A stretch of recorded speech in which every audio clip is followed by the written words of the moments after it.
मुद्द्यावर बोलत नाही, कारण त्यांच्याकडे विकास नावाचा कोणी टार्गेटच नाहीये. तर ह्या नांदेड जिल्ह्यामध्ये जर रोड सोडले, ऐका ना, या नांदेड जिल्ह्यात रोड सोडले तर इथं विकास कुठल्याच प्रकारचा झाला नाही. सगळा भकास आहे. आणि या इथं असलेल्या अगोदरचे माननीय आमचे प्रतापराव पाटील चिखलीकर साहेब यांचा जो मुद्दा यांनी उपस्थित केला ते सरपंचापासून ते खासदारापर्यंत गेले, पण त्यांच्यामध्ये खासदारकी करत असताना त्यांनी मॅनेज करून खासदारकी केलेली आहे. तर इकडच्या लोकांना जिल्हा परिषदला मदत करायची आणि त्याच्याकडून खासदारकीला मदत करून घ्यायची, असा प्रतापराव पाटलांचा उद्योग या महाराष्ट्रामध्ये चालतो, या नांदेड जिल्ह्यामध्ये चालतो. ठीक आहे, ठीक आहे, ठीक आहे, ठीक आहे. आरक्षणाची चळवळ मराठवाड्यातनं सुरू झाली. मराठवाड्यात आरक्षणाची नितांत आवश्यकता असल्याचं मनोज जरांगे पाटलांनी सांगितलं. त्याचा परिणाम या निवडणुकीवर दिसेल का? ऐका ऐका, नक्कीच दिसेल. मला असं सांगायचं, एक तरुणी म्हणून, माझे हे बंधू म्हणून, आम्ही जे युवक युवती आहेत यांनी एक पक्षाचे बांधील नाहीत. आज या पक्षात उद्या त्या पक्षात, यांनी स्वतःचेच आज पक्ष यांचा ठाम नाहीये. मी तुझी वाजवतो तू माझी वाजव हे म्हणण्यात ज्यांचे दिवस जाणार आहेत. पण आम्हाला सांगा, मराठा आरक्षणाचा प्रश्न असेल तुम्ही आजपर्यंत मिटवला नाही. 1960 पासून 1999 पासून जे 30% आरक्षण होतं 2014च्या नंतर 16%वर आलं. 16%वरून आज 2014 चालू आहे. पण 10%वर का आलं? म्हणजे आम्ही न्याय व्यवस्थेत लढतोय हे तुम्हाला देखवत नसेल का? सत्ताधाऱ्यांनो, मला हा तुम्हाला प्रश्न विचारायचा आहे. मराठा आरक्षण देणं होत नसेल तर आम्हाला सरसकट सांगून टाका. पण आज देतो उद्या देतो, पुन्हा येईल मला बुद्रुकचे खुर्द्रुक आलेला आहात हे आम्हालाही माहित आहे. जनता सुज्ञान येणाऱ्या शेवटची विनंती, येणाऱ्या दोन्ही सरकारकडून जे कोणी सत्तेवर येतील त्यांना विनंती आहे, या देशामध्ये हिऱ्यावर टॅक्स 3% आहे. हिऱ्यावर टॅक्स 3%, हिऱ्यावर टॅक्स 3% आहे आणि पेन पुस्तक वही याच्यावर 18% टॅक्स आहे. म्हणून येणाऱ्या सरकारला विनंती आहे, देश 2047 मध्ये आर्थिक महासत्ता होण्याची स्वप्न पाहत आहेत. त्यांना एक विनंती आहे की मोफत व सक्तीचं शिक्षण करा, अन्यथा हे सर्व निरर्थक आहे. माझं म्हणणं आहे की इथं गंगाधरी शक्तिमान ही पार्टी इकडे जाईल किंवा ही पार्टी इकडे जाईल. 2019 मध्ये आपण हे सगळं बघितलंय. हे गंगाधरी शक्तिमान हे इकडे जातील किंवा हे इकडे जातील याचं काही सांगता येत नाही. माझं म्हणणं आहे, ही चर्चा लोकसभेची आहे. लोकसभेला अशोक चव्हाण कॅन्डिडेट नाही तरी अशोक चव्हाणांवरती चर्चा होते. इथं का प्रताप पाटील चिखलीकरच्या नावावर मतं मिळत नाहीत का? प्रताप पाटील चिखलीकरांनी लोकसभेमध्ये नांदेड विषयी किती वेळेस आवाज उचलला, त्यांनी किती वेळेस उपस्थिती लावली नांदेड संदर्भात लोकसभेमध्ये. इथं उपस्थित असणारा तुम्ही विचारा, प्रताप पाटील चिखलीकरांनी लोकसभेमध्ये किती वेळेस आपण त्यांना बघितलं. माझी आणि पुन्हा एकदा विनंती आहे आपणास की विकासाच्या मुद्द्यावर भाजपा असेल किंवा काँग्रेस असेल बोलायला तयार नाही. इथला आघाडी आणि युती दोघे बोलायला तयार नाहीत. मी तुम्हाला हात जोडून विनंती केली होती आपल्या चॅनलवर की इथं खासदारांनी केलेलं एक ठोस काम यांनी सांगावं आपल्या चॅनलवर. त्या प्रश्नाला तुम्ही माझं उत्तर शेतकरी शेतकरी शेतकरी शेतकरी शेतकरी शेतकरी माझी विनंती आहे, माझी एक मिनिट, माझी सगळ्यांना विनंती आहे, या सगळ्या भानगडीमध्ये नेहमीप्रमाणे आजही शेतकरी बाजूला पडलेला आहे. आज शेतकऱ्यांचे बरेच प्रश्न आहेत, शेतकरी पूर्ण बाजूला पडलेला आहे. आज जर बघायला तर खताचे दर वाढलेले आहेत, औषधाचे दर वाढलेले आहेत, शेतीमालाचे दर निच्चांकी पातळीवर आहेत. भूमी अधिग्रहणाचा प्रश्न आहे. आज आपण बघायला गेलं तर 2013चा कायदा बदलून 2021च्या कायद्यानुसार फक्त भूमी अधिग्रहण दुप्पट झालेलं आहे. त्याच्या व्यतिरिक्त शेतमालाचे पडलेले भाव याच्याकडे कुणी लक्ष देत नाही. बाहेरून माल मागवला जातो, इथल्या शेतकऱ्याला मारलं जातं आणि त्याला विकासाचं नाव दिलं जातं. 2000 रुपये देऊन कुणी आमच्यावर उपकार करत नाहीये. जे पडलेले भाव आहेत ते मला सांगा. आज एक मिनिट ऐका 6000 रुपये आम्हाला भेटून काही उपकार नाहीयेत. 10 वर्षाखालचे आजचे भाव आहेत पिकाचे, ते भाव आम्हाला आज भेटायला. ठीक ठीक ठीक 2004ला सोयाबीनचा भाव 4000 होता आणि 2024ला सोयाबीनचा 4000 भाव आहे. 7000 सोनं होतं तोळा, आज 72000 आहे. बघा याच्यामध्ये काय फरक.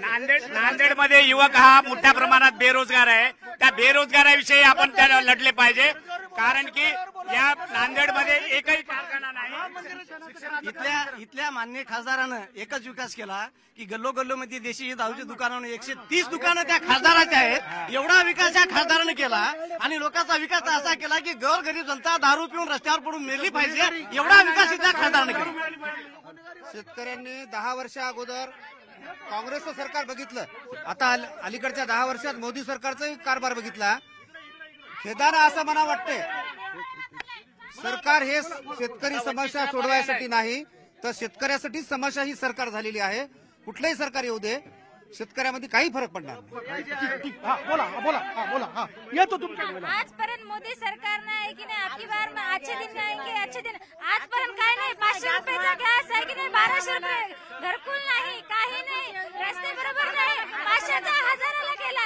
मोदी सरकार आम्हाला नको आहे. थांबा. नांदेड शहरामध्ये मागच्या निवडणुकीत साहेब आता मी कोणत्या मुद्द्यावर थांबा 2 मिनिटं. नांदेड मुद्द्यामध्ये जे आहे, नांदेडच्या मुद्द्यावर जेव्हा बोलतो आपण, मागच्या वेळेस दोन्ही उमेदवारांनी दारू आणि पाणी या विषयावर राजकारण झालं. अशोकराव चव्हाण साहेबांनी मागच्या वेळेस प्रताप पाटलांवर आरोप केला की हे दारूवाले आणि मी पाणी पाजवणार आहे. तर आता यावेळेस दारू आणि पाणी एका जागी आलंय, तर नांदेडच्या जनतेला दारू पाजून नशेत तुम्ही मतदान करून घेणार आहात का? हे नांदेडच्या जनतेला. आणि राहिला प्रश्न दुसरा, तर प्रत्येक वेळेस नांदेड दक्षिण मध्ये मागच्या वेळेस उमेदवारी दिली, आता यावेळेस नांदेड दक्षिणला तिसऱ्यांदा रिपीट उमेदवार तोच. आणि आमचे हे सगळे जे उभे राहिलेत पक्षाची बाजू मांडायला, त्यांना सतरंजा उचलायचंच काम लावणार का? हे एक वेळ हे आमचे जे भाऊ आहेत, हे जे बसलेत, यांना जीवनभर सतरंजाच उचलायला लावणार का? का नांदेड दक्षिण मध्ये यांच्यापैकी एखाद्याला उमेदवारी भेटेल का? काँग्रेसमधून आलेले आणि भाजपमधले मागचे प्रत्येक वेळेस एकाच माणसाला संधी देणार का? 2 वेळेस तुम्ही एकाच व्यक्तीला रिपीट संधी दिली आहे, आता तिसरी वेळेसही रिपीट करून त्यांनी घरी बसवणार का?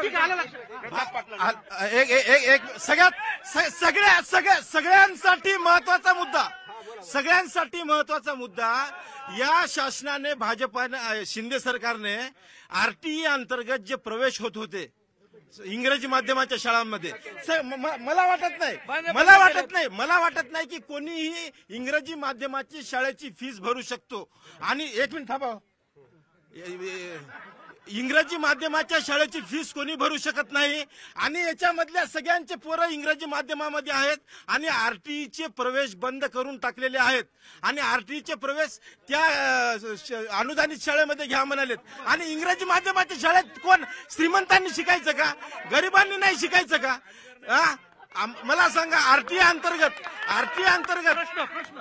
अंतर्गत गरीबा सगळ्यात मोठा प्रश्न हा आहे की भाजपाची इच्छा एवढीच आहे की सर्व लोकांना अशिक्षित ठेवायचं, त्यांना शिक्षणापासून वंचित ठेवायचं, त्यांना सर्व मूळ सुविधापासून वंचित ठेवायचं आणि शिक्षण पुढच्या पिढीला भेटू नये आणि पुढची पिढी अशिक्षित राहावी, हा यांचा मुख्य मुद्दा आहे.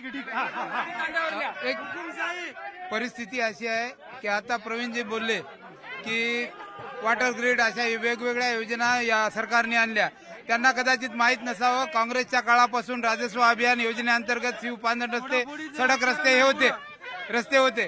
त्यानंतर खरंच जर या सरकारला असतं तर नाशिक टनेल योजना जर यशस्वी केली असती, तिथे 150 फूट खाली हा गुजरातला जाणारा कालवा काढलाय आणि 150 फुटाहून वरी हा महाराष्ट्राला येणारा कालवा काढलाय. पाण्याचा त्या ठिकाणी तिकडे वळवला जातं. महत्वाचा एक अजून मुद्दा, मग राज्यामध्ये वेगवेगळ्या प्रकारच्या जाती द्वेषाचं पक्ष फोडून राजकारण नासून टाकले. जनता कडाळलेली आहे. येणाऱ्या काळात महाविकास आघाडी सरकारचा या ठिकाणी खासदार येणार आणि सरकार सर, शेतकऱ्याला मोदी सरकार म्हणत आहे की 2000 रुपये हप्ता आम्ही वर्षाला 6000 देत आहोत, पण ज्या शेतकऱ्यांनी स्वतःच्या पिकाचा विमा उतरवला होता आणि ते हक्काचे पैसे शेतकऱ्याला दिले नाहीत आणि त्याच्यात प्रचंड मोठा घोटाळा करून ठेवलेला आहे मोदी सरकारने. त्यामुळे हे नवीन अंग्रेज आहेत. हर तूफान से टकराए ऐसी आंधी बनाऊंगा, नए अंग्रेज आए हैं, नया गांधी बनाऊंगा. सगळं रेती 2 नंबर मटका वगैरे यांचेच लोक चालवालेत. रेतीचे मोठे माफी आहेत, हे दुसऱ्याला बदनाम करालेत. स्वतः रेती विकतात, मटका विकतात, सगळे यांच्याकडे 2 नंबरचे धंदे. ते म्हणतात खासदारांचेच म्हणे. अशोक चव्हाणांनी जेव्हा कार्यकर्त्यांनी इकडे प्रवेश केला तेव्हा त्यांनी सिलेक्टेड लोक घेतले तिकडं. हे सर्व अशोक चव्हाणचे लाभार्थी होते, भ्रष्टाचारी होते, हे बाहेर राहिले. यांना अशोक चव्हाण फडकू देत नाही, जवळ घेत नाही. तेच केदार साळुंके कृषी विद्यापीठावर संचालक होते, का अशोक चव्हाण सोबत आले नाही? त्याच अशोक चव्हाणांनी त्यांना पद दिलेलं, कारण त्यांनी जे काही ते कृषी विद्यापीठामध्ये केलंय त्यांना भोगा लागायला तिथं. हे किसान मोदी साहेबांचे सगळे लाभार्थी आहेत. हे इंजेक्शन घ्यायला पुढेच होते, पैसे घ्यायला पहिले येतात 6000 रुपये, सगळ्या गोष्टीमध्ये आहेत आणि हे लाभार्थी आहेत सगळे आमचे. विरोधी पक्षातले आदरणीय सुरेंद्र घोडजकर जे आहेत, हे आता इकडे भाजपवरती आरोप करतायत. हे पूर्वी भाजपमध्ये उपाध्यक्ष होते, आमदारकीच्या लालसेने आले होते.